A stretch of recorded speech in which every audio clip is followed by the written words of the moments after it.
Getting set for the restart. Casey Mears got the free pass on this, the 7th caution of the day. Tony Stewart, Elliott Sadler, Casey Kane, Greg Biffle haul them off into turn 1.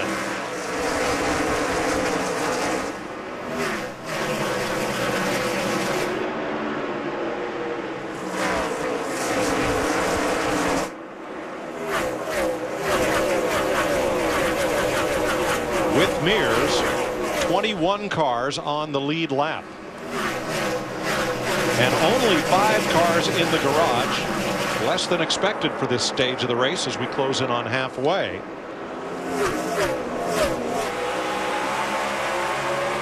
And Mike, why do we always say the cream will rise to the top? All you got to do is look at your top 10 or 12 cars there. They all come out of the same stable. The usual suspects. Talked about Kevin Harvick a while ago. Started way back in the 40th position. Just drove by Jimmy Johnson. He's moved up there into the 7th position. It's been a good racetrack for Kevin Harvick over the years.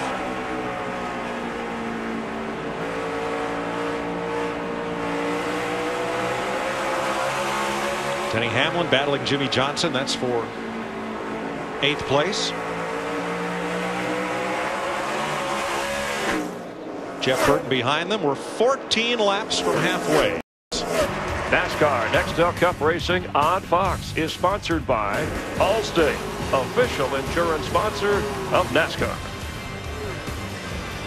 Yeah, Mike, we've had 6 leaders, 8 lead changes. The average speed has picked up just a bit. Mike was talking about Jimmy Johnson, who's trying to win his 3rd straight race. It's happened once before in his career, but he's only finished 3rd. His best finish at Bristol, running a steady race here today. I think that's what you've got to do. You've got to be patient. You've got to understand that we're not even halfway. We're getting close, but we're not even halfway yet. That's when you got to pick it up. His teammate, pole sitter Jeff Gordon, has made some adjustments. It's been that kind of a day. Led the first 6 laps, then running 5th. By lap 28, complained of being too loose, dropped as low as 27th. Gordon recently complaining of being too tight. Some of those adjustments in the pits, he had to work with the new car. He had to work with it. We've seen the catch can man do some track bar adjustments. We've also seen the rear tire carrier also making adjustments on this car, but it's getting better as we go deeper in this race. Elliott Sadler won his first career race here 6 years ago. That was in a Ford, now in a Dodge, running right behind Tony Stewart with Casey Kane right behind him. And those Evernham Dodges look so solid, but this is a place where Elliott loves to race, and right now he's hungry, and I think he can actually see the start-finish line is a victory lane right in front of him. He wants it bad. And Mike, Larry, and Darrell will keep an eye to it. Kyle Busch currently running 5th. Thanks, Chris. A lot of action here in the midst of this pack as drivers are trying to set themselves up for a long run and not fall to the back of the pack and risk falling off the lead lap. There's Stewart, there's Sadler, Kane, Biffle, Busch, and McMurray. Your first half dozen are within 5 seconds of one another. It's about twice that distance back to Dale Jr. here behind the 12 of Ryan Newman. What a nice recovery he's made. Remember, back on lap 137, he spun on the backstretch, got the car going, stayed in front of leader Tony Stewart. He has worked his way up to the 13th position. Nice recovery by this 18. Matt? And Dale Earnhardt Jr. riding along with driver 8. You can see his progression been back and forth, fighting back from that early speed. He said the car is just really loose on entry, but his biggest issue, like we've talked about mostly today for a lot of guys, forward bite. They made some air pressure changes on the last stop. One thing that creates that wheel spin is these guys have got a lot of gear in these cars, a really, really low gear. And it takes a lot to hook up 800 horsepower to rear tires. Yeah, 557 gear. Our second place car, Elliott Sadler. Remember earlier when they had a loose wheel and Sadler had a fear for the condition of the wheel studs and if they would hold the succeeding wheels on well. Steve? Yeah, Mike, Elliott Sadler, that was way back on lap 37. He does fear he has a loose wheel. The team is up on the wall. The tire changers, Terry Spalding and Tony Lunders, told crew chief Josh Brown that they did get the tires, the wheels tight, but Elliott Sadler gives the track position to hit pit road. It's going to take him off the lead lap. Did they change that left side or just tighten it up with the air gun? Looked like to me he just hit the lug nut. Yeah, it did me too. They told me it was 4 tight. So call for left sides only. saying that only 4 of the 5 lug nuts were tight. Now, under green, Sadler can come down his side of pit lane and re-enter the racetrack. He is doing that. Some drivers have elected to go all the way around, as they are required to under caution when making green flag stops. Just saw Greg Biffle in that 16 car. He just drove by Elliott's teammate Casey Kane in the 9, went back to second spot where he was running before the caution came out. He lost a couple of spots on his pit stop. You want to get the door? Come in. Hello. Domino's. And congratulations to our Domino's hot lap winner, the first driver to cross the start finish line on lap 250. 60% of you got it right. Tony Stewart. Thanks to all who participated. You're automatically entered to win the Ultimate Fan Experience at the Michigan race this August. The old one car has a problem. Left front flag, guys. That all started here on the front straightaway. About 4 or 5 laps ago. Leave on 3. Come on down, 4,200. Good call by the spotter. Pit coming out of turn 2. Get out of the pits coming to turn 3. What's that going to do to that splitter, Larry? That's right down on the rim. Well, you can see it rubbing. It's already broke that brace right there. You can see that brace right there on the left front. It's already broken. Gas guy slipped up the back of the car. Gas guy slipped the back of the car. Don't drive through more than 3. Look left, right on your side. Right on your side, left sides only. Lift up the back of the car. Here, Get the gas can.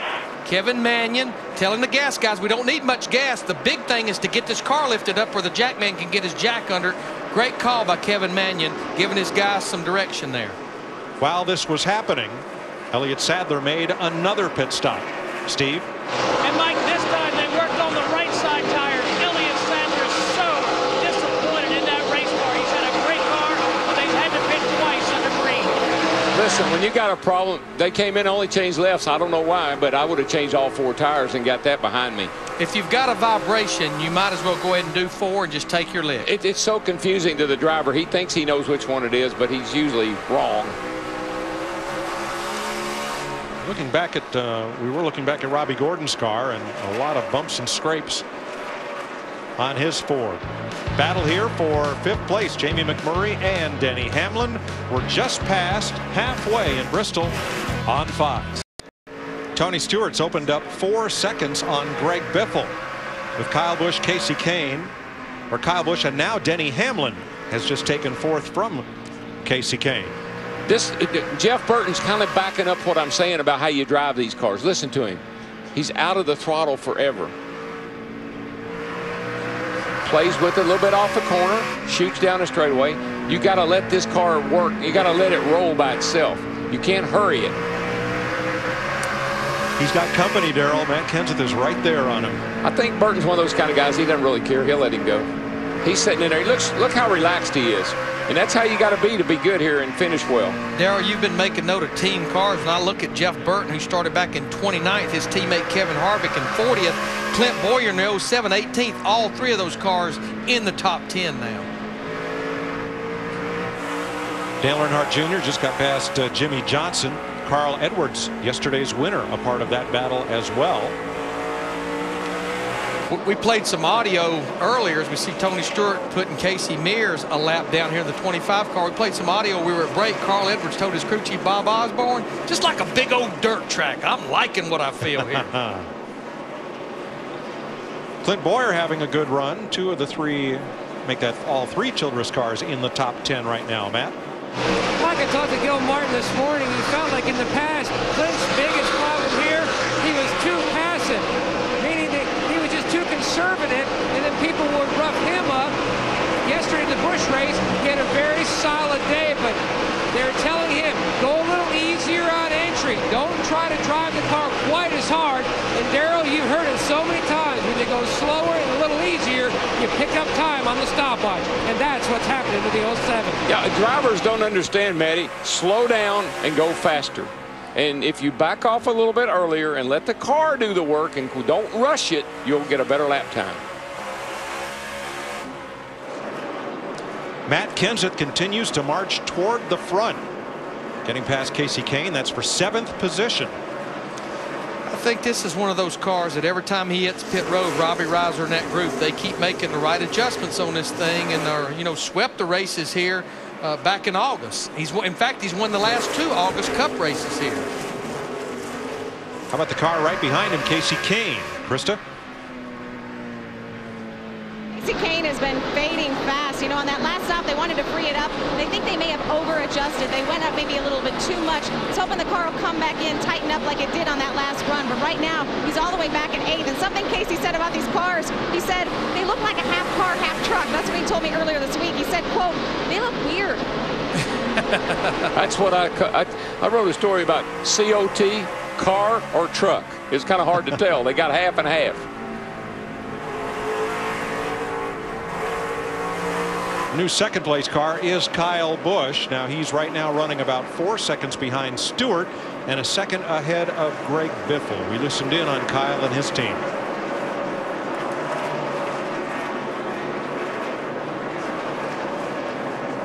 Spin. Casey Kane spins off turn 4. And caution is out for the 8th time. And you know, it was not that many laps ago. We had all 3 Evernham cars up there running in the top 7 or 8. Scott Riggs had his problem. Elliott Sadler has had his lug stud issue. And now here's the 9 car. Remember, this car came in here outside of the top 35 in owner points. Got a left rear tire cut down. I'm telling you, I believe that splitter could be causing some of these tires to get cut down.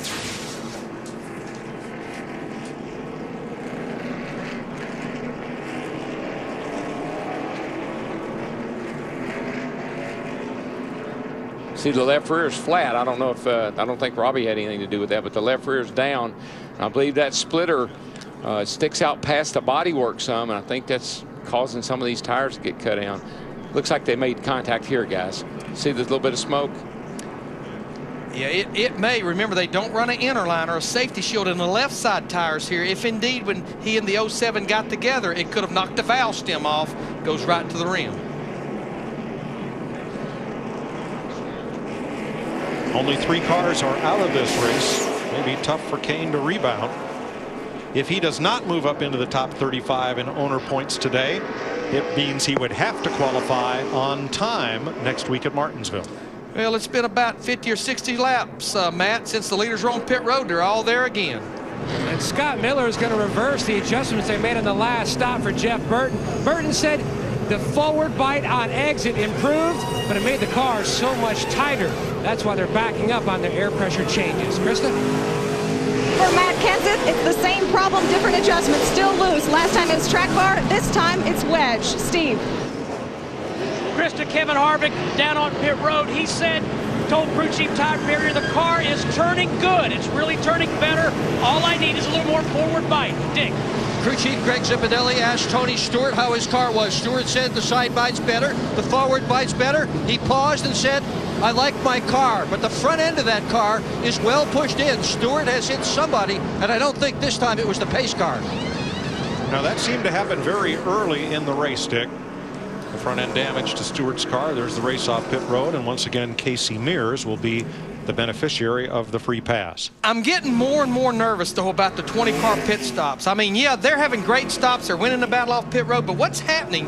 Jeff Gordon is pitting right in front of him. The last 2 stops, just as Tony Stewart was about to pull out, Jeff Gordon was pulling in. I hope that don't end up biting that 20-car late in this race. It won't unless they become competitors. Right now, they're just they're not racing each other. Damage control on the number 9 of Casey Kane. Let's go down to our Ford Fusion car and Jeff Hammond. Mike, Darrell and Larry have been talking about the splitter and what it's been doing as far as the race cars are concerned and possible the tires. If you notice this straight edge from the bumper going down, all of a sudden you can see where this splitter kind of comes out. So you can imagine if you're rolling along and all of a sudden a tire comes in contact, you can see there is actually an air gap, daylight right in here between the bumper and the tire. But look down on the splitter, contact. Easy for this splitter to actually get into a tire, knock that air valve, the valve core off, or even cut the tire, especially when it's hot, low air pressure. These tires are very susceptible to be getting cut. So this splitter could be creating some of the problem we're seeing on the racetrack. Darrell, you've been commenting about it all day. I firmly believe that's what's cut down a number of these left rear tires. Well, we talked about unintended consequences, and this may be one of the splitter design on the car of tomorrow. It's a great idea, and it works great if you don't make contact. Tony Stewart, he's had this damage on the front of his car really since the early part of the race. But I think that's one good thing about where you take the air in now. You take it in at the bottom just above that splitter. Up there is pretty much just part of the nose. I know in the Busch race yesterday, they have the O type of cooling where it's cooled a lot through the top of the nose. A lot of guys had cooling problems in that race when they caved the nose in. All the Chevys in this race are the Chevy Impala body style. When was the last time an Impala won a NASCAR race? Stay tuned.